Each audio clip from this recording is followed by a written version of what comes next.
J'ai trouvé une vocation qui me rendait profondément heureux et je vais tout donner pour essayer d'arriver au bout de ce processus. En fait, ça devient clair, c'est mon langage. Déjà, la première chose, c'est que si vous avez vraiment envie de faire ça, vous y arriverez. Maintenant, c'est le temps que ça prend. On a le feu vert en juin, je tourne en septembre, quoi. Je savais comment m'en sortir, tant que je préservais l'ADN de ce que je voulais raconter. Forcément, c'était se dépasser tous les jours. Pourquoi cette histoire, elle est profondément importante et que si je devais faire qu'un seul film, je voudrais que ce soit celui-là.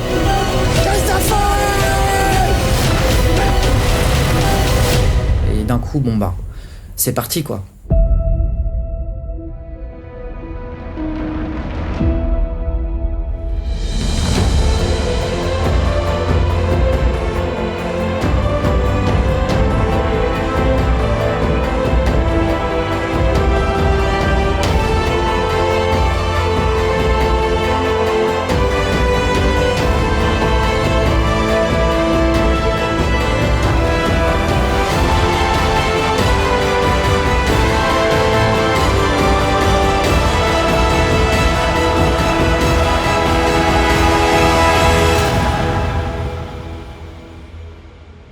Bonjour Julien.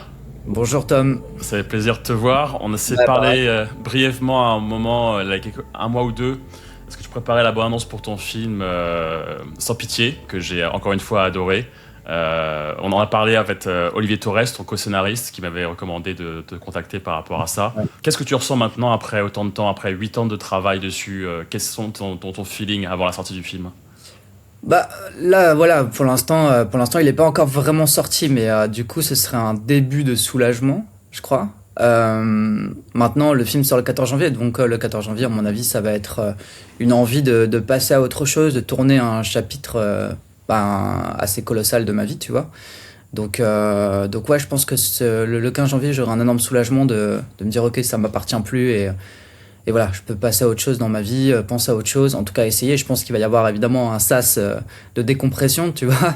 Je sais pas combien de temps il va durer, mais en tout cas, ouais, ça a été vraiment un... Alors, j'ai pas travaillé 8 ans tous les jours sur le film, mais c'est quelque chose qui a animé mes 8 années et qui a déterminé mes choix aussi professionnels, mes engagements professionnels, mes choix personnels aussi. Donc non, oui, ça a été 8 ans d'engagement, après pas 8 ans de travail tous les jours, mais du coup, voilà, pour répondre à ta question, je pense à un grand soulagement le 15 janvier, ouais. Et ça fait combien de temps que tu rêves de faire ton premier long métrage en tant que réalisateur? Je serais un menteur si je disais que depuis tout petit, je rêvais de faire ça. Mais en tout cas, si on parle juste du long métrage, je pense à partir du moment où je réalise mon premier clip, quand j'arrive sur Paris en 2009, je crois. Ouais, en 2009. Je dois réaliser mon premier clip vers 2013-2014. Et je crois que voilà, c'est à partir d'avoir réalisé, du moment où je réalise mon premier clip où je me dis non, en fait, c'est pas le clip qui m'intéresse, ni la pub, ni quoi que ce soit d'autre, c'est vraiment essayer de faire des films. Et c'est là que je me lance dans mon premier court-métrage Magic Ward, et la même année d'ailleurs. Et je crois que c'est là où je me dis non, c'est ça que je dois faire dans ma vie, quoi. Enfin, en tout cas, j'ai trouvé une vocation qui me rendait profondément heureux, et voilà, je me suis dit, je vais tout donner pour essayer d'arriver au bout de ce processus et de passer peut-être par le court-métrage, d'un deuxième, un troisième, et d'arriver enfin à faire un long-métrage. Donc ça a été un peu mon but. Donc je dirais en 2014, d'abord le premier clip et premier court-métrage. L'idée que tu te faisais d'un réal de cinéma par rapport à quand tu étais plus jeune et que tu voulais t'insérer dans ce milieu-là, est-ce que l'idée est restée la même ou tu as découvert des choses sur le métier que tu n'imaginais pas du tout en termes de travail, d'approche, de création du film? Qu'est-ce qui a changé en toi par rapport au moment où tu rêvais de ce métier-là et maintenant que tu as fait ton premier long métrage, après 8 ans d'élaboration de l'idée et du film, qu'est-ce qui a changé?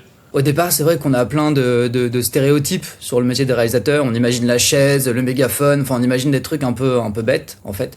Quand on est jeune, j'entends. Après, évidemment, quand on commence à réaliser des choses, ou en tout cas à s'intéresser de plus près à ça, comme une carrière, on se rend compte que c'est pas du tout ça.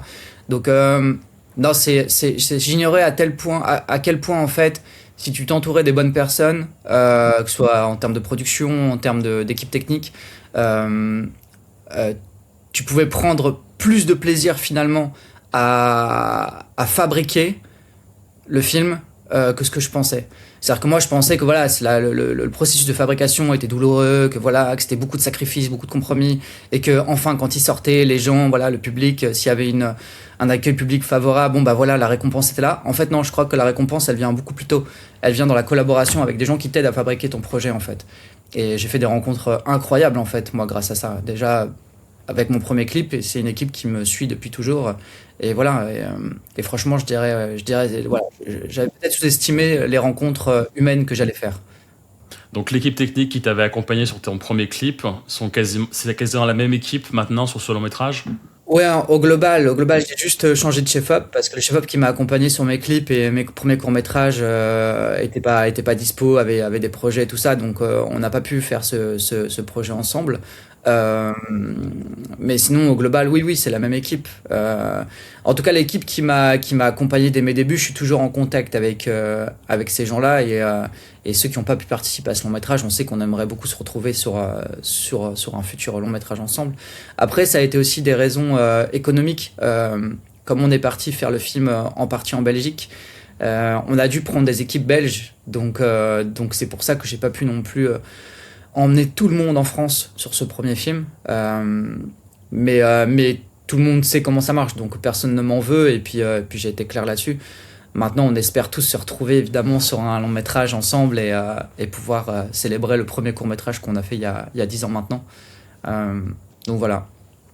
Effectivement, j'ai lu en ligne que tu voulais à la base tourner ton film dans le sud de la France, sur Ouais, la Côte d'Azur.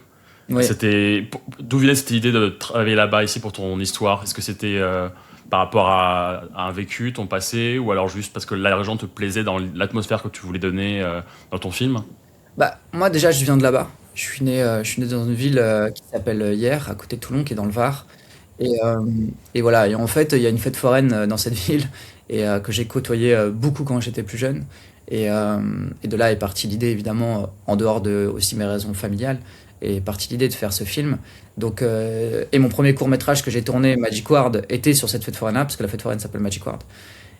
Donc c'est tout naturel que mon premier long métrage, je l'envisageais absolument pas ailleurs que là-bas. Sauf que bon bah on n'a plus l'argent pour le tourner en France, hein, tout simplement. On n'a pas eu d'aide, on n'a pas eu les régions. Enfin voilà, le système de financement n'a pas été favorable au fait qu'on tourne en France. Donc comme il y a beaucoup de coproductions qui se montent avec la Belgique, mon producteur m'a proposé d'aller tourner en Belgique. Je m'y suis opposé évidemment au départ parce que la Belgique, la Méditerranée, bon il y a vraiment quand même un grand écart en termes de direction artistique. Mais mon chef opérateur, celui qui a bossé sur le long métrage, était luxembourgeois. Et il m'a dit, écoute Julien, franchement, si tu arrives à twister l'idée dans ta tête, moi je peux t'assurer que là-bas tu peux trouver des décors qui comment dirais-je, qui vont dans le sens de ce que tu essaies de faire dans tes films, c'est-à-dire enfermer tes histoires dans des endroits où on ne sait pas où ça se passe, à quelle temporalité ça se passe. Et il me dit, voilà, si tu fais confiance à ça, je pense que je peux trouver moi des décors qui pourraient coller à ton histoire. Donc je lui ai fait confiance, on est parti là-bas en repérage et c'est vrai qu'il a trouvé le décor principal du film qui est celui de la fête foraine. Donc il n'y avait pas de fête foraine, hein, c'est juste un terrain vague avec ce train de marchandises immense qui passe au-dessus du terrain vague. Et d'un coup, voilà, c'était une évidence que ça devait se faire là. Enfin, j'ai eu aucun regret. Et aujourd'hui encore, je pense que par rapport à ce que je voulais faire sur ce film, j'aurais pas aussi bien réussi dans le sud que ce que j'ai réussi à faire là-bas. Donc au final, sans regret, tu vois. Comme quoi, des fois, les compromis font que tu fais des choses qui te plaisent plus, in fine. Donc voilà. Totalement. Et puis je sais que tu voulais aussi donner une espèce d'atmosphère de western dans ton film. Bien Et je sûr. trouve que le lieu s'y prête absolument, en fait. Quand tu vois les décors désaffectés, il y a vraiment une sensation de western quasiment européen, quoi. Ouais, bien sûr. Et je pense en tournant dans le sud, finalement, je pense que je me serais rapproché d'un thriller western solaire. Et peut-être que je serais tombé dans des écueils, en fait, tu vois, en essayant de ramener le soleil dans mon image. Alors que là, la lumière, elle vient beaucoup plus des ciels, tu vois, et surtout des usines désaffectées qui sont ocres, qui sont jaunes. On a tourné en fin d'été, donc toute la flore, les herbes, les arbres, tout était jaune, grillé par le soleil. Et avec ce ciel chargé en électricité, enfin, je trouvais que ça donnait un côté assez dramatique, assez tendu et assez atmosphérique que j'aurais pas eu dans le sud. Dans le sud, j'aurais eu une lumière écrasante, un ciel bleu, tu vois. Donc ça aurait été un autre truc qui aurait pu être pas mal. Mais je pense qu'en charge émotionnelle, on était mieux là-bas finalement, tu vois. Ouais, je suis d'accord avec toi, c'était pour le mieux, je pense, ce changement de Ouais. décor inattendu. J'écoutais aussi sur l'interview que tu disais que tu as passé un an entre le moment où tu as commencé à développer le film et tu avais terminé, tu avais commencé à faire la promo, etc. Donc c'est passé juste un an entre l'après-prod, avant le tournage, préparer le tournage, finir l'écriture du scénario, le tournage et la post-production, le montage. Ça me paraît hyper serré comme volet. Du coup, c'était vraiment une grosse partie de ton temps pendant un an en fait à faire que ça en fait, du début à la Ouais, fin. ouais, même un an et demi en fait maintenant, parce que finalement j'y suis encore, tu vois, on vient de sortir la bande-annonce, il y a eu encore des décisions à prendre, enfin tu vois, donc finalement je dirais un an et demi. Mais c'est vrai que j'ai mis bon 8 ans avant que le film trouve son casting, trouve ses financements, trouve. Il y a eu le Covid aussi entre temps qui m'a fait perdre 3 ans quasiment. Donc si tu veux, tout ça additionné fait que en fait au bout de 8 ans j'arrive enfin à ce que les planètes s'alignent et bam, tout part. Mais sauf que voilà, on est dans une industrie et forcément on te dit bon bah voilà, t'as attendu 8 ans, mais par contre ton film, on doit le présenter à tel festival, donc il doit être fini pour ça. Moi il fallait absolument qu'il se tourne en fin d'été, parce que c'était une lumière que je cherchais, que ce soit dans le sud ou en Belgique d'ailleurs. Donc il y avait vraiment une fenêtre de shoot qui était entre septembre et novembre en fait. Donc du coup ça a impliqué le fait d'aller très vite, de ne pas réattendre un an, parce que de toute façon peut-être que dans un an les gens auraient peut-être plus envie de financer non plus le film. Donc il a fallu se dépêcher, et c'est toujours pareil, de toute façon je crois que ce métier c'est toujours pareil. Tu attends pendant des siècles et puis à un moment donné on te dit ok c'est ton tour, mais par contre il faut que ce soit prêt dans 3 jours, tu vois. Donc c'est assez étrange comme rythme en fait. Et c'est pour ça que là, j'essaye, si celui-là marche, j'essaie d'anticiper sur le prochain, de déjà me préparer en fait sur des trucs, de prendre de l'avance en fait, sur des trucs que si jamais ça se lance, de pas me précipiter dans un découpage ou dans une prépa, ou voilà, d'essayer de plus muscler tout ce que je peux muscler en amont quoi. Donc ouais, non, c'est allé extrêmement vite. À partir du moment où on m'a donné le feu vert, bah, j'exagère un peu, mais tu vois, on a le feu vert en juin, je tourne en septembre quoi. Ouais. Ouais, Donc et j'avais que mes rôles principaux, j'avais absolument pas tous les castings secondaires, troisième rôle, tout ça, j'avais rien, j'avais même pas de décor en mois de juin. Je trouve mon décor fin juin, hein. Donc non, franchement, tout s'est fait dans une urgence. L'avantage, c'est que les 8 ans ont fait que j'ai tellement maturé ce projet que face au compromis, face à l'imprévu, j'avais toujours une solution B, une solution C. Enfin, je savais comment m'en sortir tant que je préservais l'ADN de ce que je voulais raconter. Enfin, du coup, j'étais pas déstabilisé par voilà.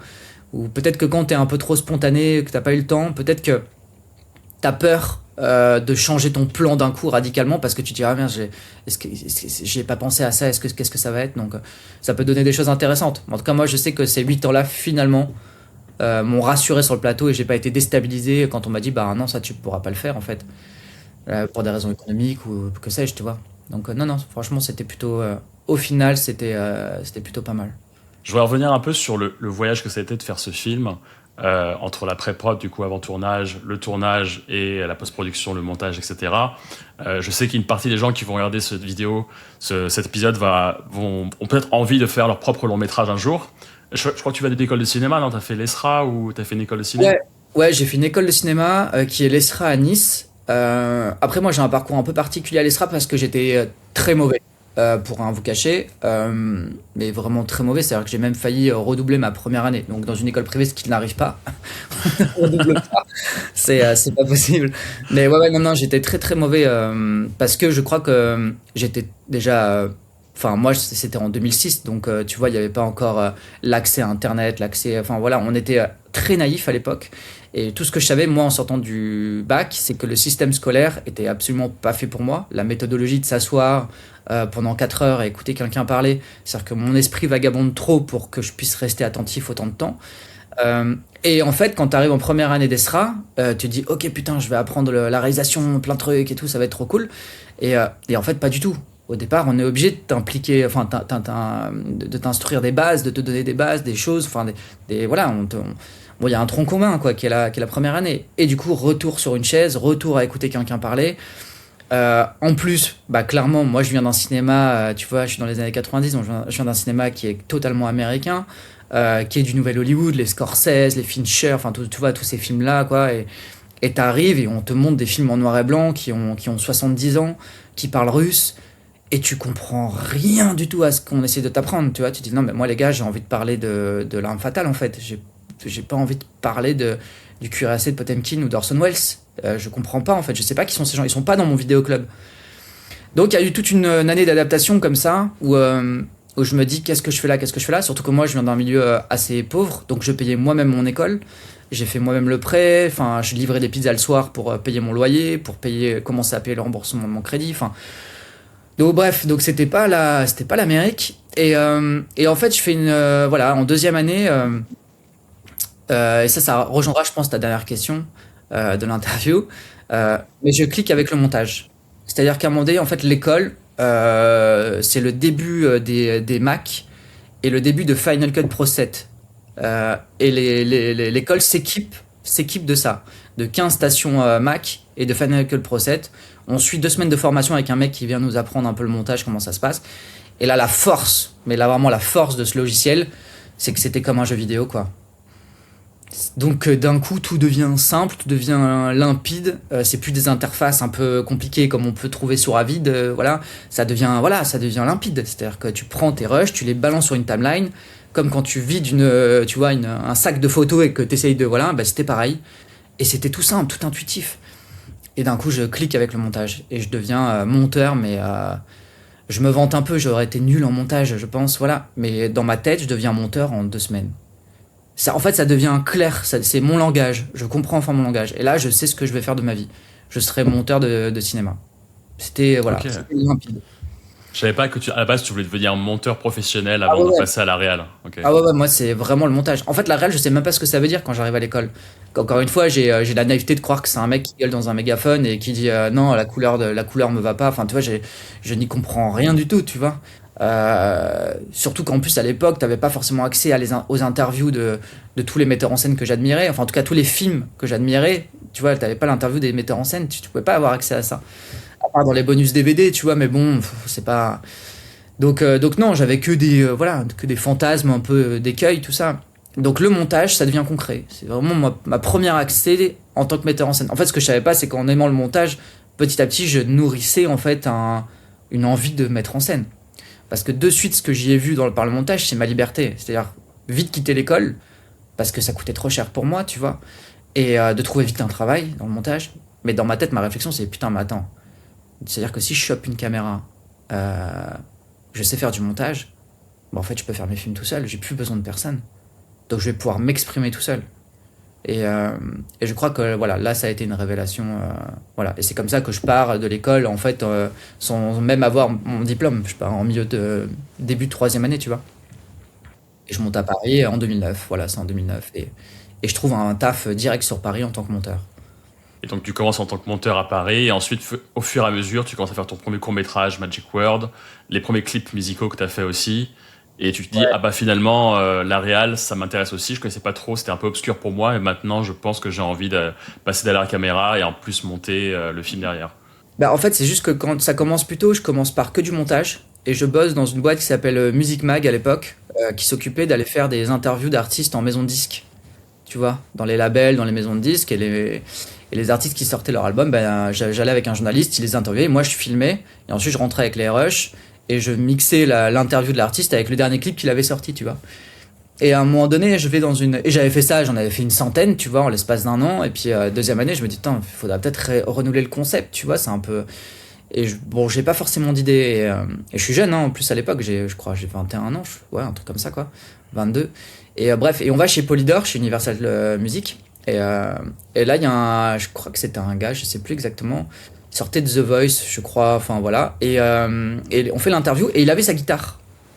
Il avait sa guitare avec lui. Et je dis au gars, j'ai fait, bah, tu veux pas jouer de la guitare? Après, je fais un acoustique de toi, comme ça, au lieu de monter avec le clip, peut-être que c'est plus intimiste de devoir jouer de la guitare. Et en même temps, je fais l'interview, ton interview, ta voix peut devenir une voix off sur la musique. Et puis voilà, nous faut faire un truc un peu comme ça, quoi. Et le journaliste, il me regarde, ouais, c'est une bonne idée, vas-y, viens, on essaye. Au pire, on a le clip, donc si ça marche pas, on fera le clip. On mettra le clip en parallèle. Et là, l'interview, bah, ça marche, quoi. Tu vois, ça rend un truc un peu cool. Et la maison de disque, la nana de la maison de disque, trouve ça super. Et me recontacte après en direct pour faire que des acoustiques. Donc je me retrouve en fait en plus de mon taf, d'aller dans les maisons de disques et de faire des acoustiques comme ça pour des artistes voilà, pour leur réseau, parce que les réseaux commençaient un peu à exploser, Facebook, tout ça. Et voilà, et me voilà parti. Et je me lie finalement avec une personne de la maison de disques qui m'appellera plus tard pour réaliser le premier clip. Trop intéressant. Et pour en revenir du coup à Sans Pitié et à l'écriture de ce long métrage, du coup, tu as co-écrit le scénario avec Olivier Torres, Ouais, ouais, qui a aussi du coup coécrit le film de Joséphine Japy, Qui brille au combat, sur lequel j'ai ouais, bossé sur la bande-annonce. oui. Euh, Est-ce que tu peux parler un petit peu de ta collaboration avec Olivier? Parce que si cette histoire-là, de ce que j'ai compris, est assez personnelle à certains niveaux dans l'histoire, est-ce que tu avais envie justement de partager ce scénario avec quelqu'un d'autre? Ou alors c'était plus... on a pensé que c'était avoir une vision extérieure de l'histoire et avoir quelqu'un d'autre pour t'aider à construire l'histoire, c'était intéressant aussi, plutôt que de le faire seul. Ah. Non, moi en fait j'ai toujours eu l'humilité quand même de pas me considérer comme un scénariste. Comme je viens du montage, j'ai développé des qualités de metteur en scène par le montage, c'est-à-dire et aussi de découpage, tu vois, par le montage, de rythme, de plein de choses. Par contre, l'écriture en soi, c'est déjà une période extrêmement douloureuse parce qu'elle est très longue. Elle est très longue, elle est incertaine. Euh, bon, je pense que c'est pas un secret, mais les scénaristes en France, pour la plupart, c'est extrêmement précaire. Donc en fait, c'est vraiment cette période-là est extrêmement douloureuse. Et je pense que par manque de courage aussi, et par clairvoyance, par le fait que j'étais pas scénariste, j'ai voulu m'entourer. Je m'entoure d'abord d'une jeune scénariste qui s'appelle Myriam Dupuis, avec qui on pose un peu les bases d'un traitement, tout ça. Mais on se rend compte tous les deux que on n'arrivera pas à aller au bout du scénario. On manque d'expérience, quoi. Bon, maintenant, il se trouve qu'elle est devenue une super scénariste et voilà. Mais c'est vrai qu'à l'époque, bon, on manque d'expérience et on sent que ça marchera pas sur le long terme. Il faut quelqu'un qui ramène un peu plus d'impact dans l'histoire. Et là, je rencontre, du coup, au bout de 2 ans de développement avec Myriam, je rencontre Kamel Gamra, qui arrive sur le projet et qui là me pose vraiment une structure très voilà, parfaite, voilà, qui me structure tout pendant 2 ans. Et ensuite, Kamel, bah, lui, évidemment, bon, c'est un premier film, donc t'imagines bien que le budget de développement déployé ne permettait pas à Kamel de rester avec moi pendant 10 ans. Donc à un moment donné, il a bien fallu qu'il trouve aussi lui des projets à côté. Puis il était très demandé parce qu'il avait fait des longs métrages qui avaient marché. Donc voilà, et il voulait passer aussi à la réalisation. Donc du coup, je me retrouve en fait au bout de 4 ans où je n'ai plus de scénariste et mon projet, en fait, je me rends compte que le marché n'en veut pas vraiment parce que les thématiques sont trop sombres, parce que c'est un premier film, que j'ai qu'un seul court métrage à montrer, et voilà, et surtout que les castings de liste A, c'est-à-dire que là on te demande toujours pareil, hein, pour rassurer, on te demande de tourner avec les mecs ou les nanas les plus connus, tu vois, bon, les nanas et les mecs les plus connus ne veulent pas faire mon film. Pareil, ils ne veulent pas prendre un risque ou n'aiment pas le scénario, ça dépendait à un moment donné, tu vois, des gens. Il y a des gens qui détestaient mon scénar, d'autres qui avaient peur, enfin, tu vois, donc arrivé à l'issue de tout ça, on se dit, bon, bah, il faudrait peut-être. Puis le temps passe, donc tu changes aussi, tu vieillis, tu matures, tu mûris, enfin, et puis il y a des trucs que tu n'as plus envie de faire, donc bon, je sens qu'il faut que je repasse sur l'écriture aussi. Et là, je rencontre Olivier Torres, mon producteur me présente Olivier Torres. Et avec Olivier Torres, là, on met la dernière couche sur le scénario. Et lui m'accompagne vraiment jusqu'à la fin du montage pour finir le film, quoi. D'accord, donc il était là aussi pendant le montage. Donc après le tournage, il était avec toi aussi pour t'aider sur la Oui. structure narrative du film. Ouais, parce qu'en fait, bon, après, ça devient mon ami, enfin, au même titre que Kamel, hein, ou comme Myriam, mais lui, comme il est impliqué vraiment dans le projet jusqu'à la fin, voilà, j'avais besoin à des moments de lui montrer des étapes de montage. Alors, pas tout le temps, parce que je voulais pas abîmer son regard, ou voilà, mais à des moments clés, je le faisais intervenir, je lui montrais le film, je disais, voilà, qu'est-ce que tu penses de ça, de ce choix-là, de ci, de là, enfin, c'était important d'avoir, lui, en tout cas, son recul, et puis voilà, puis c'est tout à fait normal, le montage, c'est ni plus ni moins que de l'écriture aussi, et puis c'est la conclusion en fait de tout le travail qu'on a fourni lui et moi pendant des années. Donc non, franchement, non, au contraire, c'était plutôt intéressant. Et Olivier a un bon regard sur le montage parce qu'il a aidé les feedbacks pour la bande-annonce de Joséphine. Et c'était assez précis et justement, on a toujours des idées super intéressantes par rapport à ce qu'on voulait faire. Donc, tu avais un bon copilote aussi pour ça. Ouais, moi ce que j'aime chez Olivier, bon, c'est son expérience évidemment. Il a une expérience dans le cinéma parce qu'il est scénariste aujourd'hui, mais il a une période où il était metteur en scène. Il a fait des longs métrages pour le cinéma. Il a accompagné des immenses metteurs en scène aussi, avec qui il était proche. Enfin bref, il a un parcours. Il était comédien il y a longtemps ça, mais quand même comédien de théâtre, comédien dans des longs métrages. Enfin, il a un parcours dans le cinéma qui est quand même assez riche et donc ça déjà c'était chouette pour moi d'avoir quelqu'un qui avait pas c'est pas du cynisme, mais qui avait un degré, qui a enlevé un peu un fantasme sur tout ça, voilà, qui avait un regard vraiment une vue, un plan large, quoi, tu vois, sur l'histoire. Et du coup, ça j'aimais bien, parce que moi je rentrais dans une période de ma vie où je savais que je faisais ce métier pour des bonnes raisons. Il y en a plein qui, au départ, quand t'es jeune, surtout, tu vois ça comme peut-être, ils voient pas ce métier-là par le bon prisme. C'est-à-dire que je pense que c'est plus l'excitation de faire un film, de passer au cinéma, de tout ce truc-là, plus que qu'est-ce que ça va changer en moi de raconter cette histoire, tu vois. Et, euh, et je critique pas du tout cette vision-là, d'avoir envie de passer au cinéma et tout. Je trouve ça trop beau, tu vois, comme vision. Mais c'est vrai que moi, j'en étais plus là dans ma vision du cinéma. J'en étais plus pourquoi cette histoire, elle est profondément importante et que si je devais faire qu'un seul film, je voudrais que ce soit celui-là. Tu vois, j'en étais arrivé là. Et du coup, Olivier, lui, dans sa vie, dans sa carrière, en est là aussi. C'est-à-dire qu'aujourd'hui, s'il décide d'écrire que des films et de plus faire rien d'autre à côté, pardon, c'est parce que qu'est-ce que ça change en lui de raconter ces histoires-là, de les écrire. Et du coup, il m'a amené ça, cette maturité. Et puis surtout, ce que j'aime, alors ça peut être source de conflit aussi à des moments avec lui, hein, qui reste cool parce que c'est mon ami, mais c'est ses certitudes.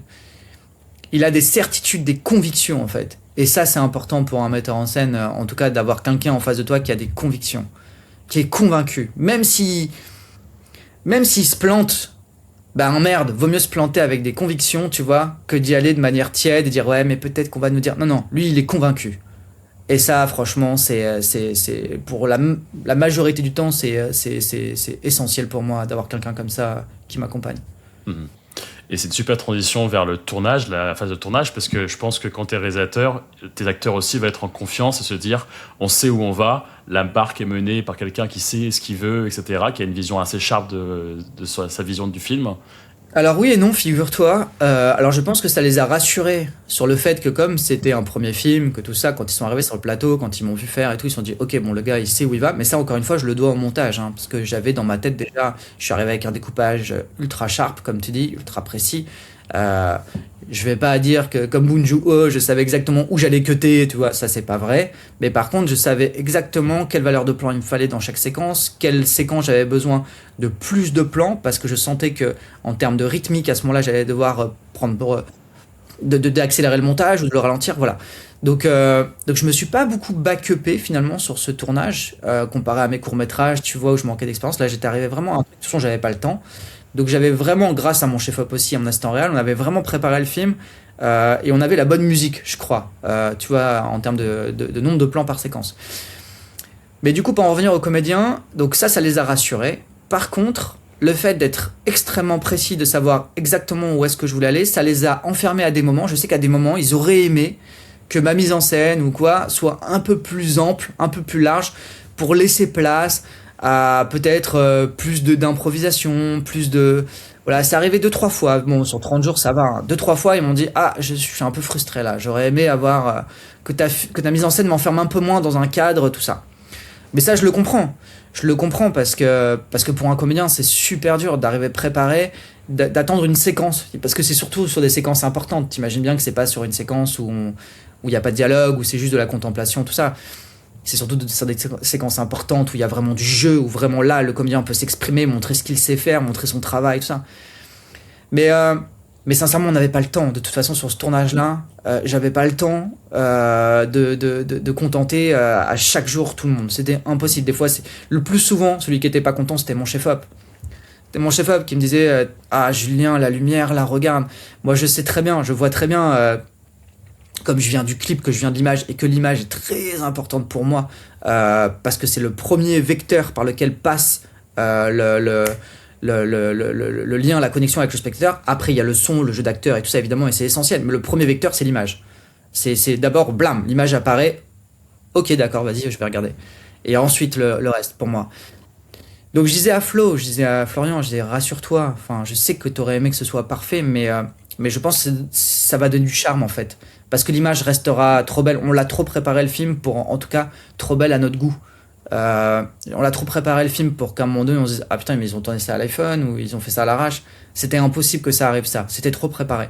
Par contre, que ce soit pas aussi précis qu'il aurait espéré, ça c'est arrivé quelques fois, ouais, sur le film, parce que à des moments bah on peut pas, on peut pas, on a 15 minutes pour faire un plan qui en nécessiterait 30, tu vois, et bah on le fait en 15 minutes et ça donne une urgence, quelque chose qui fait que bah à la fin ça donne des aspérités au film. Moi je suis pas contre ça.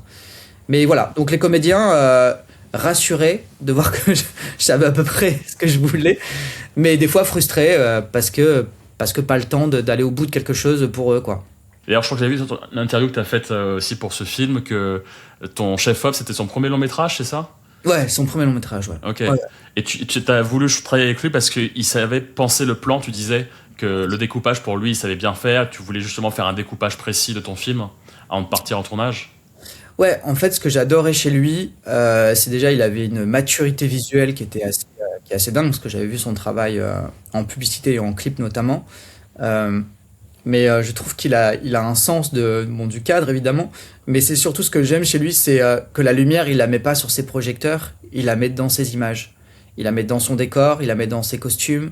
J'ai senti que c'était un chef-op qui était extrêmement impliqué sur toutes ces choses-là. Et c'est assez rare. En vrai de vrai, les chefs-op, en tout cas ceux que j'ai rencontrés, euh, ils sont plus impliqués sur, ok, alors comment je vais éclairer cette séquence? Alors il fait nuit, il faut comment? Le plan large, ah mince, les plans larges, tout ça. Alors que Flo, tout ça, c'était des choses, c'était des questionnements, évidemment, des craintes pour lui, mais comment je vais rendre mon image juste avant qu'elle soit belle? Et ça, c'était plutôt une démarche intéressante pour moi, surtout sur un long métrage. J'avais l'habitude de faire vraiment des trop belles images avant, mais des fois même trop belles. Des choses qui n'existent pas, qui... Voilà, alors ça marchait sur des courts-métrages, sur des clips, c'était cool, c'était prouveur, voilà, démonstratif, et voilà. Mais c'est vrai que sur un long métrage, enfin, je viens pas de ce cinéma-là, moi. En tout cas, c'est pas le cinéma que j'avais envie de faire. Donc c'est pour ça que Florian est devenu vraiment une alternative à la photo de ce film enfin évidente. Donc quand on a travaillé ensemble, on a travaillé comme ça. Et très vite, on a arrêté de parler de longs métrages, de films références, tu sais, qui vont coûter 100 millions de dollars. Et, tu vois, on savait que ça servait plus à rien. À un moment donné, on a fait confiance à notre bagage de clippers, de publicité, et surtout amoureux de l'image. Parce que la plupart des gens qui font du clip ou de la publicité, ils cherchent une transversale pour aller vers le cinéma. Enfin, on commence pas sa carrière dans le cinéma, en tant que metteur en scène ou chef-op en se disant, oh putain, je vais kiffer filmer des parfums. Ah, c'est ma vie. Pas du tout. C'est pour ça que ce snobisme-là qui limite les passerelles, je trouve elle est naze. Parce que, enfin, c'est que des jeunes qui arrivent sur le marché du travail et qui ont besoin de bouffer. Et qui, bien sûr, qu'ils vont mettre du soin à leurs images dans le clip, ils vont prendre du plaisir à le faire, ou dans la publicité, ils vont prendre du plaisir à le faire. Mais le but au départ, je pense pas que c'était filmer du parfum ou des artistes de musique, même si c'est cool à faire. Mhm. Et donc toi qui as commencé avec un court métrage, donc Magic World, des clips musicaux, etc., des interviews, qu'est-ce qui a fondamentalement changé pour toi sur le tournage de Sans Pitié? Alors, sans paraître prétentieux, franchement, rien. Et sincèrement, rien du tout. En fait, il y avait un truc qui me faisait peur, c'était la durée.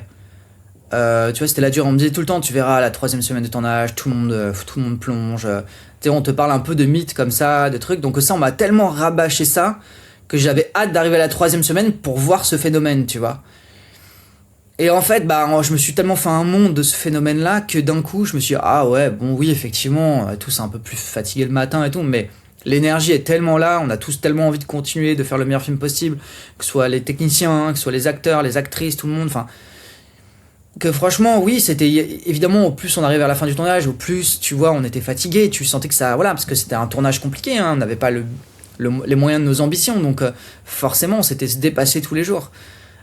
Mais franchement, techniquement, non, rien, franchement, rien, j'ai fait quand même 4 courts-métrages, dont sur les 4, Magic Wars, c'est un moyen-métrage qui dure 37 minutes, avec des gamins. Donc, non, et puis après les clips, j'ai tourné dans des conditions. Le clip, alors j'ai eu la chance, grâce au clip, de partir tourner à l'étranger, notamment à Los Angeles. Donc, je me rappelle d'une expérience en Arizona où je suis seul avec mon chef-op, une caméra sur l'épaule, je me fais piquer par un truc, je suis en plein milieu du désert avec une comédienne. Je veux dire, j'ai tellement vécu des trucs des fois que franchement, le tournage en long métrage, c'est tellement... même si nous n'avait pas eu beaucoup de budget, c'est tellement bien préparé, bien organisé, parce que tu peux couler une boîte, en fait.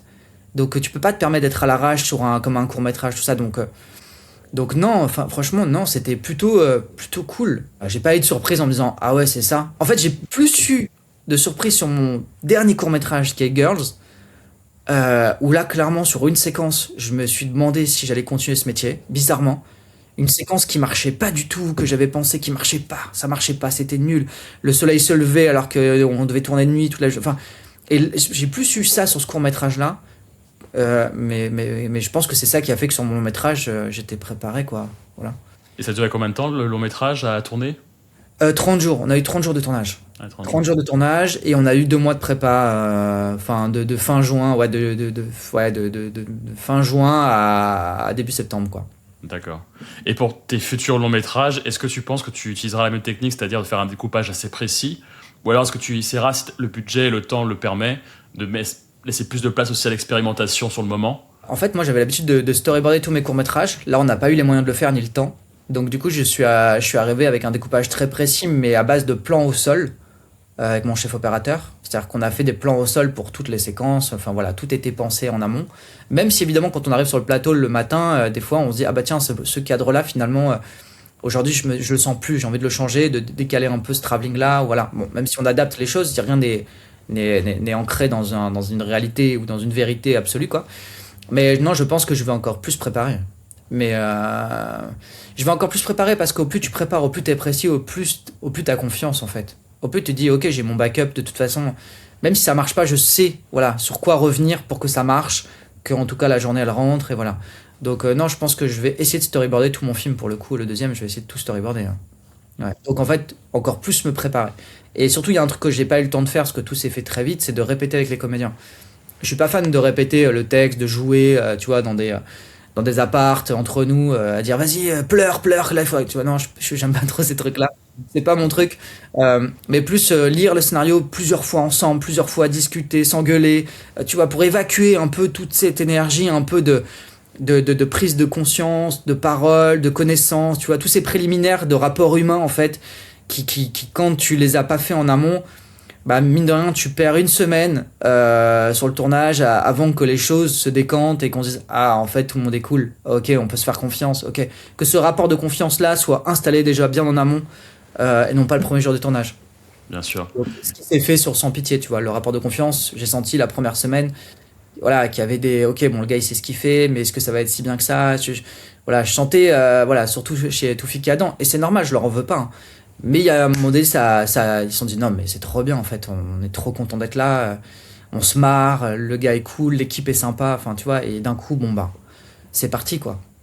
Et ton expérience avec les enfants aussi, est-ce que tu as des enfants acteurs dans ce film? Est-ce que c'est Ouais. d'ailleurs des enfants qui ont une expérience dans le domaine ou alors c'est juste des enfants que tu as trouvés en casting sauvage? Ça se passe comment? Ouais, ils avaient un peu d'expérience. Alors, Flavie, celle qui joue le rôle de Julia, avait un peu d'expérience, avait tourné comme ça des petits rôles dans des films, voilà, des filles, limite des silhouettes, quoi. Mais pas d'expérience significative. De toute façon, à cet âge-là, c'est compliqué d'avoir voilà, des expériences. Et Wabil, par contre, zéro expérience. Il est arrivé pour accompagner son grand frère qui passait le casting pour le rôle de Ryan. Et j'ai dit, putain, mais il ressemble grave à Adam, lui, en fait. Et il était trop content de passer le casting, et puis il a déchiré le casting.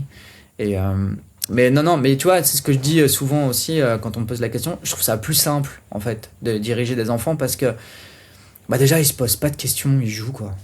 Ils jouent, donc évidemment, après, il faut recadrer les choses parce que ça peut vouloir en faire beaucoup, en faire trop, à mal placer sa voix, tout ça, mais néanmoins, il n'y a pas ce fil de on va se moquer de moi. Voilà, c'est à un moment donné, ils jouent, quoi. Voilà. Et puis si ça les intéresse pas, ils préfèrent te dire. Enfin, tu vois, ça se voit. Ça se voit quand tu les désintéresses. Ils préfèrent aller à la régie, manger des bonbons, ou jouer au foot, ou que sais-je, tu vois. C'est direct, en fait. Il n'y a pas de.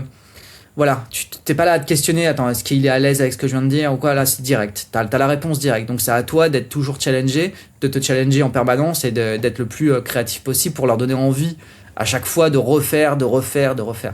Donc non, c'est, on va dire, le contrat de confiance, il est plus simple, quoi. Et puis il y a moins d'enjeux pour eux, ils ne pensent pas forcément à leur carrière, c'est plus pour être sur le moment de l'instant présent, être dans Ouais, le ouais, jeu, faire participer à un film, pour eux c'est excitant j'imagine. ouais, ouais, ils s'en foutent, ils s'en Ouais. foutent. Et ensuite, par rapport au montage, donc maintenant le tournage est fini, 30 jours sont passés, tu passes au montage. Toi Ouais. qui as un background un peu en montage, tu as fait un peu de montage au début, c'était ton premier amour, entre guillemets, dans le cinéma. Ouais. Comment tu as trouvé ton monteur ou ta monteuse? Comment a été l'expérience avec la personne? Comment tu as délégué le travail et comment étaient vos discussions par rapport au montage? Bah écoute, en fait, moi j'ai toujours eu pareil un rapport avec le montage, donc je voulais être monteur de cinéma, bah à partir du moment où je deviens réalisateur, bah pareil, j'ai envie de m'entourer des meilleurs quoi. Et moi je suis pas le meilleur monteur pour mes films. Je suis peut-être meilleur monteur sur des films d'autres, peut-être. J'ai jamais fait, si j'ai fait une fois pour un court-métrage d'un ami. Euh, mais comme je suis devenu très vite metteur en scène, en fait, j'ai pas pu aller au bout de ce processus-là. Je montais mes clips, mais, euh, mais du coup, non, c'est quand arrive le film, je sais que moi, si je commençais à monter mes films, en tout cas, je pense que je serais toujours en train de monter mon premier court-métrage. Tu vois, j'aurais du mal à m'arrêter, en fait. Et toujours pareil, j'ai besoin de m'entourer de gens qui ont des convictions. Et en fait, le monteur qui est arrivé sur le long métrage, c'est pas celui qui a fait des courts métrages, parce qu'il n'était pas disponible, mais c'est un monteur que j'avais croisé plusieurs fois, qui a monté beaucoup de films dans la boîte de prod dans laquelle je travaille, que je voyais un peu dans les repas, tu vois, d'anniversaire, de Noël, les trucs un peu où la prod se réunit avec un peu tous les gens historiques de la prod. Et on s'adorait en fait. Il adorait ce que je faisais. Moi, je le trouvais ultra sympa. Mais il était plus dans le registre de la comédie, donc du coup, c'était pas une évidence pour moi qu'un jour on pourrait collaborer ensemble. Et en fait, quand arrive le moment où bah, mon monteur n'est pas disponible pour faire le film, quoi, et que j'ai besoin d'un monteur, bah toujours pareil en fait. J'ai privilégié, je me dire, putain, je sais que moi je vais être tous les jours en montage. Je suis pas le réal qui va venir à la fin de la semaine pour dire alors vas-y fais voir où t'en es. Enfin tu vois, non, je vais être impliqué dans le montage vraiment. Et je me dis avec qui t'aurais envie de passer 5 mois enfermé en fait, tu vois. Et c'est son visage qui a popé quoi. Je me dis bah ouais en fait c'est lui, tu vois. Et ça a été mais genre une expérience de dingue. Enfin je suis trop heureux d'avoir monté ce film avec lui parce que tu vois, c'est toujours pareil, c'est quelqu'un peut-être qui a pas eu accès à des films qu'il aurait rêvé monter, tu vois, parce que ses premières opportunités ont été dans la comédie, alors que ce mec, il est absolument fan de comédie, il adore ça, il trouve ça super, mais il est surtout fan comme moi, quoi, comme beaucoup, tu vois, alors il est un peu plus âgé, mais Scorsese, tu vois, et il a une culture cinématographique, mais 10 fois supérieure à la mienne. Moi, enfin, il m'a fait connaître des films de Sidney Lumet, de Sam Peckinpah, enfin, plein de trucs, tu vois, que j'ignorais. Et lui, il voyait des correspondances, justement, dans mon film à des trucs comme ça, qui lui rappelaient des films comme ça. Et en fait, que des mecs ou des nanas plus contemporains avaient copié sur ces gens-là, tu vois. Il me disait non mais là lui en fait t'aimes bien ça dans ce film mais ça vient de ce film là et il montrait la séquence enfin voilà donc il y a eu tout un partage comme ça de transmission aussi tu vois de cinéma et je me dis putain ce métier il est quand même con c'est à dire qu'on se fait tellement des a priori sur les gens tu vois on se dit ah ben non lui il a filmé que des comédies ou des drames donc il saura pas faire une comédie ou un drame parce qu'il vient de là ou monteur pareil ou réalisateur pareil et en fait c'est tellement débile quoi et moi le premier je te dis je serais pas venu spontanément vers lui quoi alors que, bah putain, ça a été je pense que, enfin, sûr, man, c'est le meilleur monteur qui aurait pu être sur ce film, quoi. Donc, C'est super parce que ce que tu dis et ce qui revient souvent dans ce que tu dis, c'est que il faut faire confiance à ton équipe, faut réaliser que eux aussi ont leur expérience et certains par rapport à ton monteur qui a beaucoup plus d'expérience et de connaissances par rapport au film que tu ne connaissais pas encore, qui t'a fait découvrir. Et bien c'est sûr, pour toi aussi une façon d'apprendre toujours encore plus sur ton métier en permanence. bien sûr. Et du coup, tu as passé tout le temps, pendant 5 mois, avec lui dans la salle de montage. Tu l'as pas un peu laissé de son côté faire ses expériences et après tu revenais vers lui ou... Alors, sincèrement, s'il me l'avait demandé, je lui aurais laissé ce temps-là. S'il m'avait dit, Jus, franchement, laisse-moi un peu de temps tout seul là. J'ai besoin de me réapproprier le film. Laisse-moi, je lui aurais laissé. Après, l'avantage qu'il a eu, c'est qu'il a commencé le montage dès la fin de première semaine de tournage. Donc en fait, quand je suis arrivé en montage, j'avais déjà un ours qui connaissait les rushs par cœur. Donc bon, ça a été extrêmement douloureux de me prendre l'ours en pleine gueule, tu vois. Ouais, comme Ça a été toujours. le pire moment de ma vie, mais je pense que c'est bien. Je pense que c'est bien parce que il faut savoir que, enfin en tout cas moi, après les autres je sais pas, quand j'arrive en montage, euh, j'ai une perte de confiance totale en tout. C'est-à-dire que t'as vraiment l'après-tournage, c'est vraiment un moment délicat où d'un coup t'as vécu dans une espèce de bulle pendant 2 mois, 3 mois, où voilà, où t'as vu les choses de tes propres yeux et pas qu'à travers tu vois, un cadre. Donc t'as les sensations, t'as même les odeurs, t'as plein de trucs, des connectiques en fait émotionnels, que quand t'arrives dans une salle de montage et que tu découvres juste tes rushs, et que c'est une vérité genre glaçante, tu vois, de ben non mais il reste que ça de tous tes souvenirs.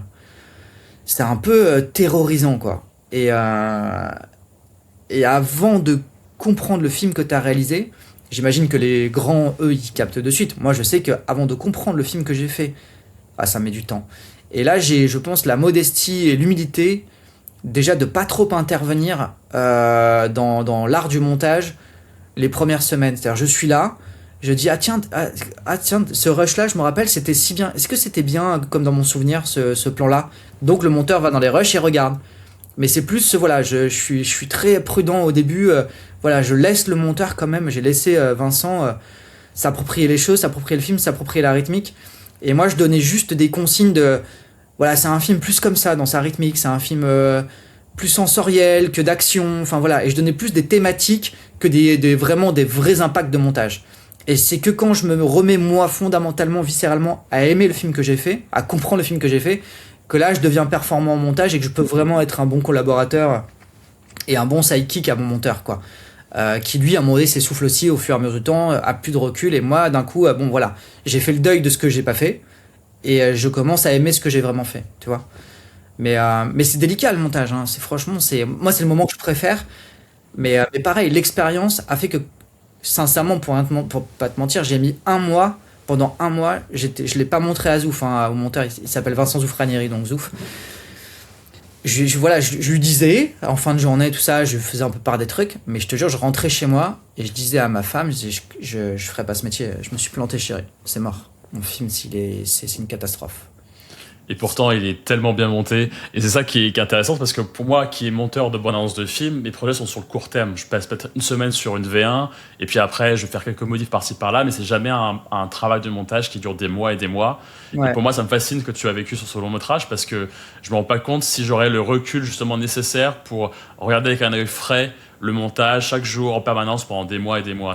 Pour moi, c'est un peu comme un marathon qui est Ouais. difficile à tenir, dans le sens où t'as la vision fraîche que tu avais peut-être au tout début ou avec du recul, elle est de moins en moins, en tout cas de l'idée que je m'en fais, elle est de moins en moins facile à conserver au Ah oui, quotidien. bien sûr. Bien sûr. Ah bah après, il y a deux choses. C'est que toi, t'arrives avec ton ego de metteur en scène, tu vois, ton énergie de metteur en scène, mais qui est sain, tu vois.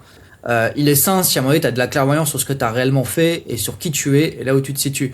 Mais moi, quand j'arrive en montage, moi, je viens pas en salle de montage, je viens pas faire un film pour faire, tu vois, un film tiède. Moi, je viens pour gagner 15 Oscars, tu vois. Je viens pour faire un film qui va changer le monde, tu vois. Et t'y arrives jamais. C'est pour ça que tu en refais un deuxième et un troisième, parce que tu cours après un sacerdoce, tu vois, qui n'arrivera jamais. Et ça, c'est passionnant. Mais il faut en avoir conscience. Donc moi, quand j'arrive en montage, j'ai fait un grand film, je suis sûr que c'est un grand film. Et tu vois les images, je fais, ah ouais, non, c'est de la merde, putain, c'est chaud. Ah ouais, ça ressemblera pas du tout à ce que j'avais imaginé. Donc du coup, voilà, ça c'est l'ego du réalisateur qui doit être brisé, massacré par une réalité, et ça c'est important que ça arrive. Et d'avoir cette expérience-là en tant que metteur en scène, de par ce que j'ai fait, m'a aidé. Je fais, ok, c'est la phase de, ok, t'es la pire merde du monde, calme-toi, t'es pas le prochain Scorsese, tu vas juste faire ton film, et l'idée c'est que tu sois le plus sincère possible dans ce que tu vas vouloir donner aux gens à la fin.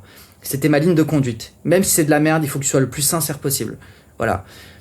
Et le monteur, l'avantage d'un monteur de long métrage qui a l'expérience là, en fait, il a une vision technique et à long terme. Je sais pas si t'as fait un peu d'effets spéciaux comme After Effects ou des trucs comme Un ça. petit peu.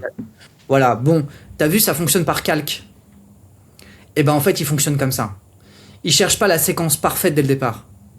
Il cherche une musique. Voilà, il pose des images, il pose des intentions et tout. Il passe à la séquence d'après. Et toi, si t'as pas l'habitude de ça en tant que réalisateur, tu me dis non, mais c'est nul ce qu'on a fait là. Oui, oui. Mais on passe à la séquence d'après. Et on passe à la séquence d'après. On fait des trucs, tac, tac. Et ensuite, et ensuite, ensuite. Donc oui, c'est douloureux quand tu vas re-regarder ta V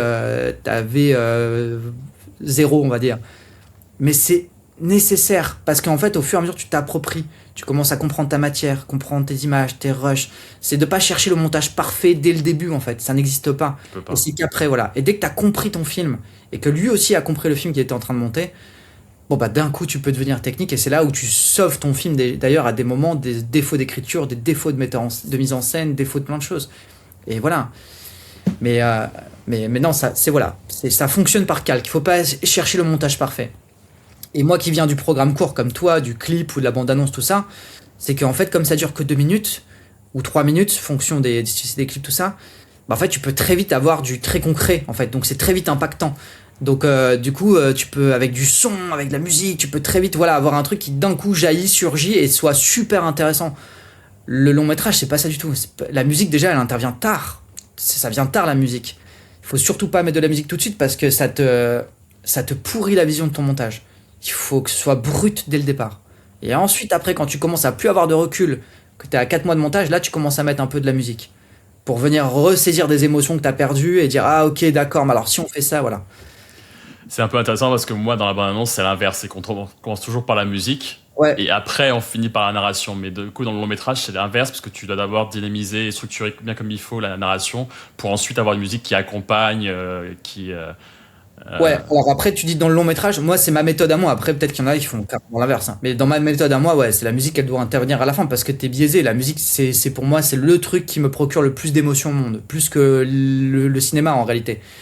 La musique, c'est voilà. Donc si je mets de la musique, d'un coup, mon image, enfin, tout est biaisé en fait. Donc, ça intervient plus tard. Mais je suis d'accord, le montage, c'est un peu comme faire de la sculpture. Tu commences par un bloc de pierre, et puis petit à Ouais. petit, tu fais des taillades par-ci par-là, et tu finis par une sculpture qui ressemble plutôt à ce qu'avait t'avais au départ comme bloc de pierre. Et ça prend du temps, et ça prend des mois et des mois pour en arriver là. Je me rappelle quand des fois je travaille sur des bandes annonces pour des films qui sont pas encore finis et sur le montage. Là récemment, là maintenant je travaille sur un film où le son n'a pas encore été mixé. C'est vraiment des clips de son hyper rough, et du coup c'est hyper difficile à entendre ce que disent les acteurs. Le montage, il est pas parfait, mais tu essaies de récupérer un peu qu'est-ce qui est la quintessence du film, qu'est-ce qui est son ADN, qu'est-ce qui fait sa force, et le sublimer après en très peu de temps. Ouais. Euh, Et surtout, ce qui est ingrat, c'est que tu vois, toi, quand tu montes la bande-annonce, ou moi, quand je montais du clip, t'as le morceau qui est déjà définitif. Là, nous, on travaille en montage de long métrage, tu te travailles avec ce qu'on appelle un rough mix, qui est une sorte de pré-mix rapide des dialogues et des ambiances, mais des fois, le son, il est horrible.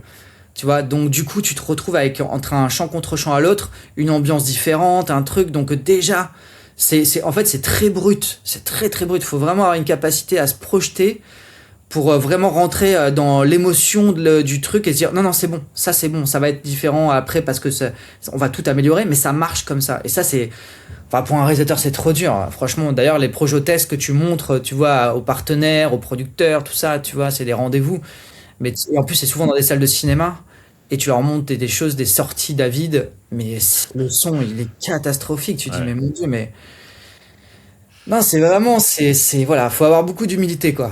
Il faut du coup avoir un œil parce que c'est vrai que tu dois juste dire, ok, ça a du potentiel. Et en plus, il n'y a pas encore la musique, et il n'y a pas encore le mix, et il n'y a pas C'est encore ça les effets sonores, l'environnement sonore, il n'est pas fait. c'est Mais ça c'est ça. tout ce qu'on a jusqu'ici, ça fonctionne et c'est là. Mais quelqu'un qui n'a pas l'œil à viser par rapport à ça, qui va avoir juste le montage pour ce qu'il est à ce moment-là, il va Exactement. pas avoir le même ressenti du tout. Il va se dire, mais attends, c'est quoi ce truc. J'ai pas Ah si. ouais, ouais, ouais. Bah Ouais. ouais, ouais. Je pense que montrer une sortie David, vraiment montage égal, hein, sortie David, sortie salle, je pense que les gens hallucineraient. Ils se diraient, mais on vous a validé ça en sortie de montage pour avoir. Ah ouais, putain. Mais même pour moi qui ai l'habitude, on va dire, de par mon expérience, mais même pour moi, c'est je me dis, mais attends, mais il y a des moments où t'es humain, quoi. Il y a des moments où il y a des hauts, il y a des bas dans ta vie, tu vois. Donc quand t'es dans les bas et que tu te tapes ça, tu te dis, mais c'est une catastrophe, quoi. Surtout quand tu as des effets spéciaux. Je me rappelle, j'ai travaillé un peu sur un montage pour le film Eiffel, et on Ah voyait oui, Romain Duris qui marchait en fait dehors, et on voyait toute la vue de Paris sur la tour ouais. Eiffel, tout en haut, etc. Mais moi, j'avais le film avec fond vert, et en fait, tu vois Romain Duris avec les fonds verts partout. Il fait très fier, oh là là, c'est magnifique, Paris, etc. Mais en fait, tu vois que des fonds verts partout. C'est un studio, et Ouais. il faut vraiment arriver à se projeter en fait sur ce que va être le film, et quelle est sa force et quel est son potentiel, quoi, Bah ouais, en c'est clair. permanence. Et par rapport au son, euh, moi je trouvais que ton son il était extraordinaire dans le film. Tu parles beaucoup depuis tout à l'heure de l'image, que c'est important, etc. C'est ton premier Ouais. truc pour capter l'attention et l'émotion. Mais je trouve que ton son, il était ultra léché, il était ultra sharp, il était ultra riche aussi en environnement sonore, etc.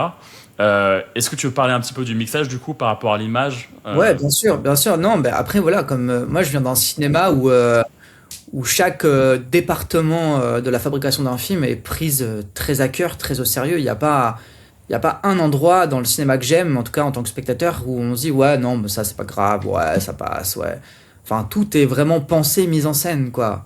Et, euh, Et du coup, ouais, le montage son, donc je bosse avec un monteur son qui est extraordinaire, qui s'appelle Timothée Bost. Et donc voilà, et c'est quelqu'un qui me suit depuis déjà pas mal d'années et qui est voilà, qui est trop fort et qui a une vraie vision, pareil, de justesse. C'est-à-dire qu'il va pas chercher, genre, à mettre des sons pour en mettre plein la vue. Il va chercher la mise en scène dans le son, quoi. Donc avec lui, déjà, je passe énormément de temps. par les mises en scène sonores en fait. Et ensuite, en général, quand je sors de ce travail-là avec le monteur son, franchement, au mix, c'est quasiment déjà tout fait parce qu'il prémixe tout. Donc c'est vraiment égalisé. Et puis voilà. Et au mix, on ajuste la mise en scène, on en reparle, on réinterroge les choses, les choix qu'on a fait. Et avec le mixeur au milieu qui lui aussi donne son avis, qui dit bah non, là les gars, moi je pense, selon ma sensibilité, que là vous êtes allé un peu trop fort, un peu trop loin, pas assez fort, pas assez loin. Et en fait, on rééquilibre les choses avec le mixeur. Mais non, le son, en fait, enfin, c'est essentiel. Enfin, ça paraît con de dire ça, mais tu vois, moi, ce qui me rend dingue dans le cinéma français, c'est que la moitié du temps, déjà, les acteurs, ils articulent pas.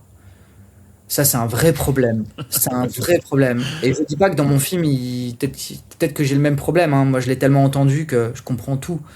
Mais putain, c'est un vrai problème. Mais je pense que c'est notre langue. Notre langue est trop chargée en syllabes, elle est trop expressive. Et je pense qu'on est à l'heure d'un cinéma où les acteurs ont compris qu'il fallait en faire le moins possible pour pouvoir être le plus juste possible. Mais sauf que à un moment donné, ça a ses limites, tu vois. À un moment donné, si tu projettes pas, bah on comprend pas, quoi. Et je pense que voilà, et ça c'est un gros souci qu'on a dans le cinéma français, en tout cas en termes d'articulation et aussi en termes de son, quoi. C'est-à-dire que, alors après, je sais pas, putain, que tu regardes un truc sur Netflix, t'es toujours obligé de monter le son, mais t'as soit la musique qui est trop forte, soit le dialogue qu'on t'entend pas. Mais je sais pas d'où ça vient, parce que franchement, je prétends pas, moi, avoir fait mieux, tu vois. Mais je comprends pas d'où vient le problème. Et j'en ai parlé avec le mixeur, avec le monteur son et tout. Et pareil, on ne comprend pas, parce que les gens avec qui j'ai travaillé, c'est des gens qui ont fait attention à ça. Donc, et ça le fait pas sur des programmes, tu vois, américains. Tu vois. Donc, ça vraiment, c'est un mystère. Et j'ai hâte de découvrir mon film sur Netflix.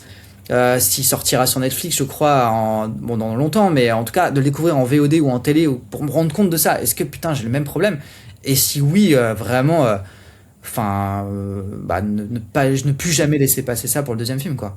Et ça te sort en plus du film, je trouve, quand tu comprends pas ce que dit l'acteur, quand t'as le son de la musique qui est super fort, mais que tu as oublié de monter le volume quand la personne parle, et enfin, ça te Ouais. sort totalement de l'expérience du film. Après, pour l'articulation, ça m'arrive aussi sur des films, j'en sors plein de films différents, et à chaque fois, en film français, ça arrive souvent ce problème-là. Surtout quand c'est pas encore mixé, c'est un peu un calvaire pour ensuite ressortir le Ouais. son proprement.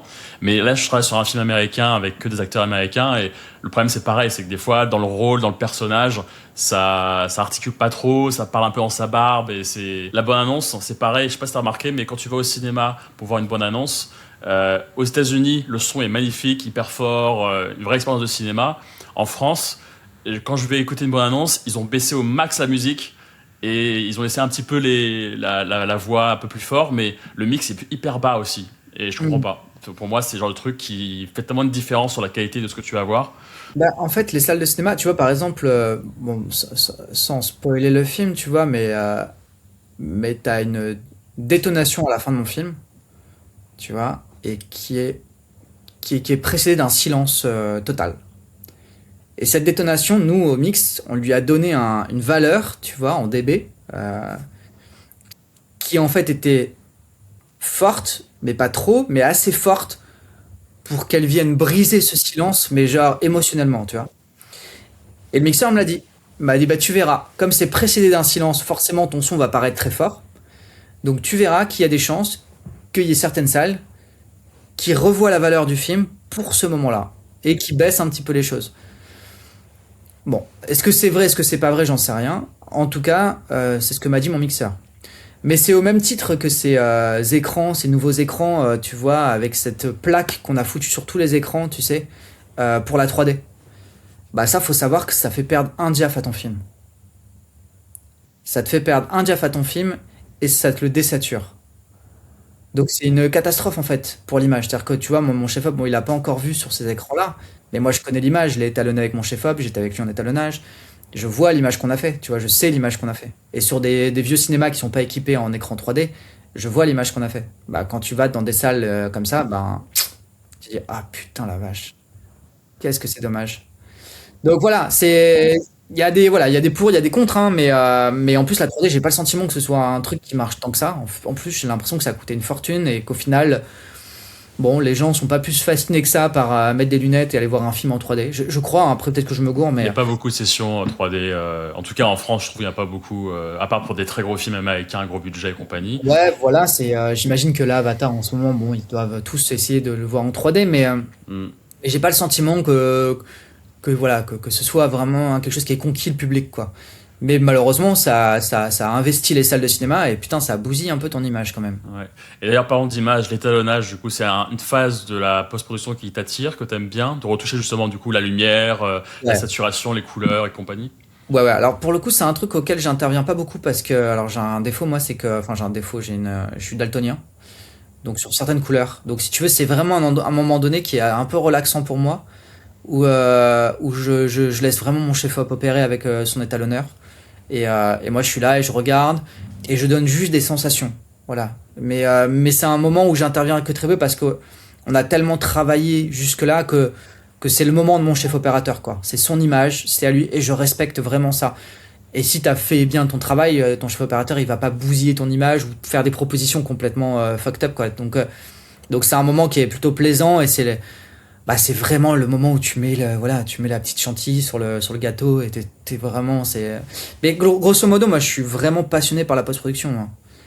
Le tournage en soi, c'est peut-être pas le moment que je préfère, hein, à part pour les rencontres, pour cet esprit comme ça collectif de faire un film en commun. Mais venant du montage, finalement, j'adore la post-production, quoi. Je sais pas, il y a un calme, je sais pas, il y a quelque chose, quoi. Voilà. Tout est encore possible, tu sais, il y a encore, voilà, tu prépares, quoi. Tu continues à préparer, finalement. Voilà. Et c'est la dernière écriture. Après, Oui, le film est un film. Avant ça, oui, c'est des rushs et c'est des clips qui n'ont pas de ouais, connexion ouais, entre les autres. Ouais. ouais. Et à quel niveau ce film, du coup, il est personnel pour toi? Est-ce que tu veux en parler un petit peu, justement? Donc, quels sont les points d'ancrage dans lesquels, en fait, tu as mis un peu de toi, un peu Ouais, peut-être ton passé, de ton expérience de vie ouais, ouais, bien sûr. Bah, déjà, c'est un immense hommage à mon grand frère, et puis enfin, plus généralement ma famille. En fait, moi, je suis né du coup dans le sud de la France, donc dans la petite ville qui s'appelle Hyères, qui est une ville qui est extrêmement marécageuse. Euh, et en fait, mon grand frère, lui, s'est marginalisé à l'âge de 15 ans.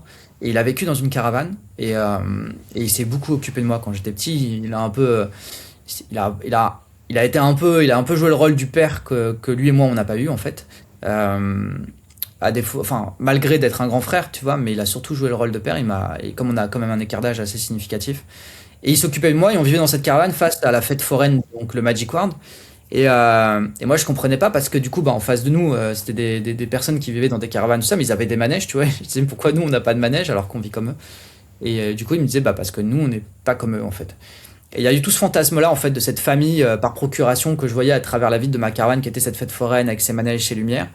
Et puis cette vie avec mon frère, quoi, qui m'a vraiment, d'une certaine manière, sauvé la vie, tu vois, en s'occupant de moi et en donnant accès, en tout cas à l'intérieur de moi, à vouloir réaliser des rêves, tu vois, qui étaient absolument impensables, tu vois, vu notre condition, tu vois. On n'était pas du tout malheureux, hein. Il y a eu, franchement, on n'avait pas d'argent, hein, mais on était vraiment pas malheureux. Enfin, je viens d'une famille qui s'aime très fort, quoi. Et ça, c'est un peu une force. Et du coup, bah, c'est tout à fait normal que quand bah, j'ai eu la chance de faire ce premier film, en tout cas d'écrire un premier film, bah, c'était pour lui rendre hommage, dire à mon frère merci, tu vois, tu m'as sauvé la vie. Après, la thématique sombre du film, sans la spoiler, elle m'est jamais arrivée. Jamais vécu ce que Dario a vécu.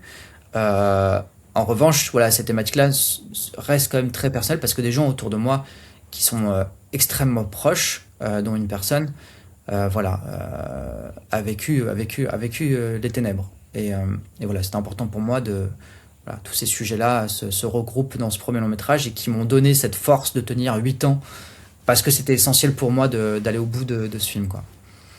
Bien sûr. Voilà, donc c'est un hommage à ma famille. Et ça se sent, parce qu'en fait, quand j'ai vu le film, ce qui m'a beaucoup marqué, c'est que c'est à la fois poignant et viscéral par rapport aussi à la violence qu'a le film, mais en même temps, de l'autre côté, on va à l'extrême émotion aussi. L'amour entre deux frères, entre des enfants et une mère, et tout est très palpable en fait. Et donc je pense que c'est ça qui fait la force d'un film en général, c'est juste... Et c'est pour ça aussi que tu as pu tenir 8 ans pour finir ce film, c'est que ça parle de quelque chose qui te parle personnellement, que Ouais, tu as bien sûr, vécu, ou que tu bien connais des sûr. gens qui ont vécu, et en fait, tu as envie de transmettre ces émotions-là sur ce film. Et franchement, je trouve vraiment on le sent les émotions que tu voulais transmettre. Bah, Autant du côté de la violence, du côté de l'amour. C'est un film avec beaucoup d'amour aussi, tu vois.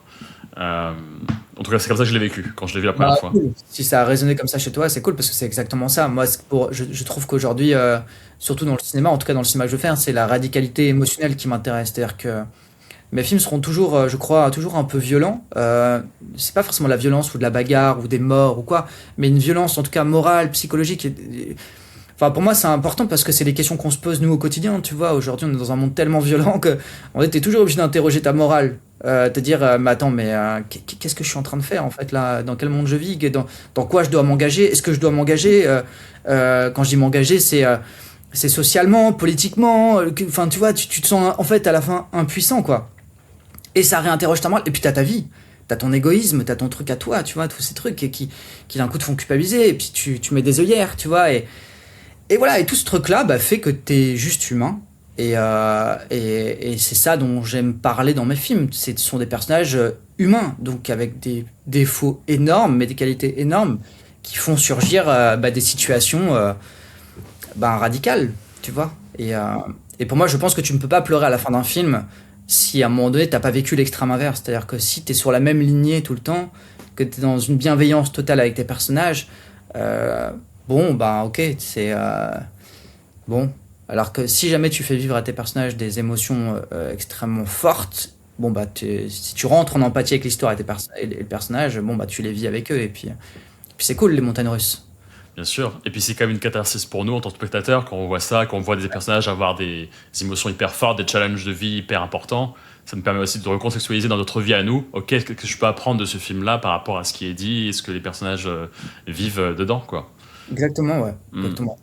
Est-ce que tu as des conseils? Alors du coup, moi personnellement, je suis dans le montage de bande-annonce, mais j'ai aussi dans mon temps libre, par plaisir, j'ai écrit un long métrage. J'ai Ouais. fait 2 courts-métrages avant aussi en tant que réal et j'ai fait aussi le scénario. Il y a plein de gens qui vont écouter cette interview peut-être et qui veulent faire leur premier long métrage ou continuer à faire des scénarios pour le film, travailler dans le cinéma. Qu'est-ce que tu as comme conseil à leur donner par rapport à cette expérience de premier long métrage? Pour des jeunes réals qui veulent se percer dans le milieu, qui veulent financer leur premier film, autant du côté de l'écriture que du côté du tournage ou de la post-production, tu as des conseils à leur donner? Alors, un conseil, non, mais un retour d'expérience, oui. Moi, ce qui m'a sauvé et qui a fait que j'arrive à faire mon premier long métrage, déjà, la première chose, c'est que si vous avez vraiment envie de faire ça, vous y arriverez. En fait, faut pas croire que c'est impossible. Enfin, franchement, vous y arriverez. Ça, c'est sans aucun doute. Si vraiment vous avez envie de faire un film un jour, vous le ferez. Et ça, c'est vraiment, c'est une certitude. Maintenant, c'est le temps que ça prend. C'est le temps que ça prend l'enjeu. Donc l'enjeu, moi, ce que j'ai dit d'ailleurs, j'ai fait parce que l'école, du coup, l'ESRA que j'ai faite, m'ont invité justement pour présenter mon film. Donc c'était super émouvant. Et ce que j'ai dit du coup aux premières années, c'est leur dire maintenant le seul conseil, alors oui, que je peux vous donner, c'est d'avoir en fait rendre cette temporalité-là vivable, parce que c'est ça qui compte. C'est que le chemin soit agréable. En tout cas, soit pas genre une catastrophe. Il faut que vous vous spécialisez pour moi dans un domaine technique. Et ça, malheureusement, il faut que ça clique. Il faut que en vous ayez ce truc-là de dire ah ok, j'adore la mise en scène, mais j'ai vraiment un intérêt fort pour cette technique-là. Que ce soit le montage, que ce soit la photo, que ce soit électro, machino, peu importe. Mais il faut rendre ce moment-là, ce temps-là d'attente, vivable. Une fois que vous avez trouvé ça, après c'est l'extrême inverse, c'est-à-dire de pas du coup se satisfaire d'une condition qui d'un coup arrive parce que financièrement du coup on devient stable et tout ça et se dire ouais bon finalement je suis pas si malheureux que ça parce que peut-être que oui sur le moment vous êtes pas si malheureux mais votre rêve de départ c'est de faire ce film et peut-être qu'un jour ça vous reviendra en pleine gueule ou pas voilà mais en tout cas voilà c'est avoir conscience que ce temps-là c'est là où tout se fait c'est là que vous êtes en train de faire votre film plus qu'au moment où on vous dit ok tourne ton film et pour le faire, en fait, déjà dans votre tête, le maturer, le mûrir, tout ça, c'est d'avoir quelque chose qui vous tient et ancré dans une vie qui vous fasse pas tout abandonner, quoi. Et elle passe par l'aspect matériel. Voilà, donc c'est essayer de trouver un truc qui vous fasse gagner un peu votre vie pour patienter. C'est un super conseil. Parce que c'est vrai que c'est un métier qui, même si t'as beau être passionné, je pense que c'est ça qui me plaît chez toi, c'est que t'es quelqu'un de très passionné, ça se sent par rapport à ce que tu fais. Malgré la passion, t'as quand même, on est tous mortels, on va pas tous finir un défi. Enfin, ça prend des années à faire un film, à financer, à mettre en place. Donc, je pense que la patience, c'est une vertu qui est hyper importante et pouvoir vivre convenablement avant de réaliser ce rêve-là, quoi. Pas être l'artiste incompris, ruiné, qui pense qu'à ça, mais qui fait rien de l'autre côté, quoi. Et je pense que tu as plus de chances de rater ton film en te mettant dans une situation comme ça où tu vas arriver au moment où tourner ton film et te dire si je me plante, ma vie est finie. Je pense que d'être absolu sur ton premier film, je pense que c'est le meilleur moyen de te rater. Alors que si tu arrives de manière plus sereine, en fait, c'est pour ça que je te dis qu'au final, le premier long métrage, ça allait.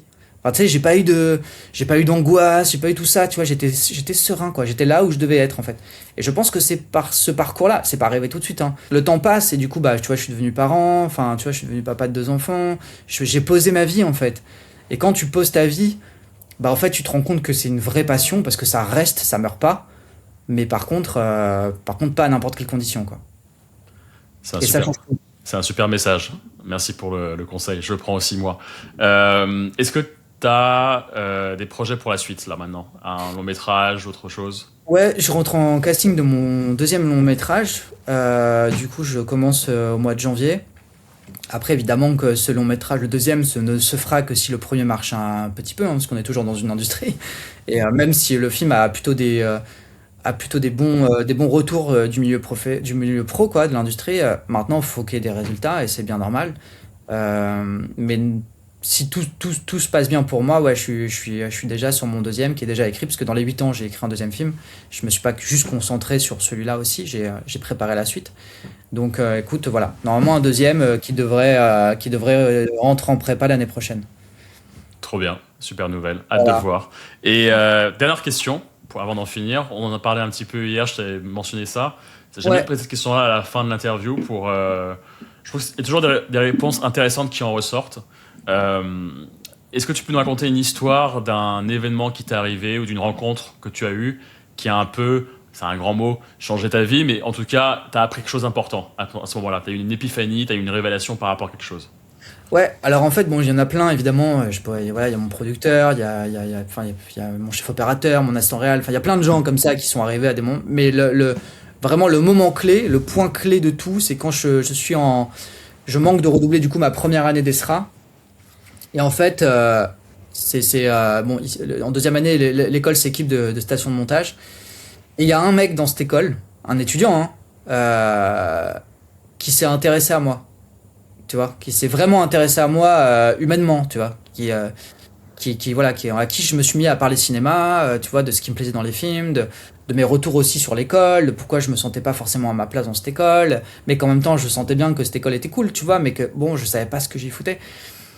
Et en fait, lui, c'est le premier à m'avoir fait confiance et à m'intégrer dans cette idée. Lui, c'était un super élève, super technique, super bon, à m'intégrer dans une manière de voir les choses, de manière de voir l'école, de manière de voir ce que l'école pouvait nous apporter et surtout me donner confiance en moi. Et c'est lui, en fait, qui, quand je rentre dans cette salle de montage, me dit assis-toi, tu vas voir, ça va te plaire. Et je pense que comme je séchais beaucoup les cours pour gagner ma vie aussi, hein, par paresse, mais aussi pour livrer des pizzas, et ben, je suis allé dans cette formation de montage qui durait que 3 semaines et que j'aurais largement pu sécher à l'époque par paresse. Et ce mec-là me dit non, Julien, il faut que tu viennes parce que tu vas voir, je pense que ça c'est pour toi. Et c'est pour ça que je rentre dans cette salle de montage et que je fais cette formation, tu vois. Et qui fait que ça clique et que d'un coup je prends confiance et voilà. Donc c'est cette personne-là, c'est Jérémy Marie, il s'appelle, voilà. Je sais pas s'il écoutera, mais et avec qui je n'ai plus du tout de contact et c'est très triste parce que nos vies, voilà, ont explosé, hein. Enfin, explosé, non, enfin Bien sûr. notre combinaison a explosé pour vivre nos vies respectives. Mais c'est quelqu'un qui m'a voilà, il m'a initié à l'escalade aussi, il faisait beaucoup d'escalade, c'est un mec de la montagne, enfin je sais pas, il m'a fait passer ces quasiment 3 ans d'études, je sais pas, il m'a amené une stabilité quoi, il était posé, c'était quelqu'un de posé quoi. Et il avait le même âge que moi, mais une maturité, quelque chose qui faisait que voilà. Bon, il était nul à PES, on jouait à PES à l'époque, nul à la Play, Ouais. mais voilà, c'est ce gars-là à qui j'ai envie de dire que c'est un peu le début de tout quoi. Super histoire. Bah, j'espère qu'il écoutera du coup ton message. Et je vais me répéter encore une fois, quand tu m'as envoyé ton film, j'ai adoré. J'ai vraiment beaucoup aimé ton film. Il a plein de qualités.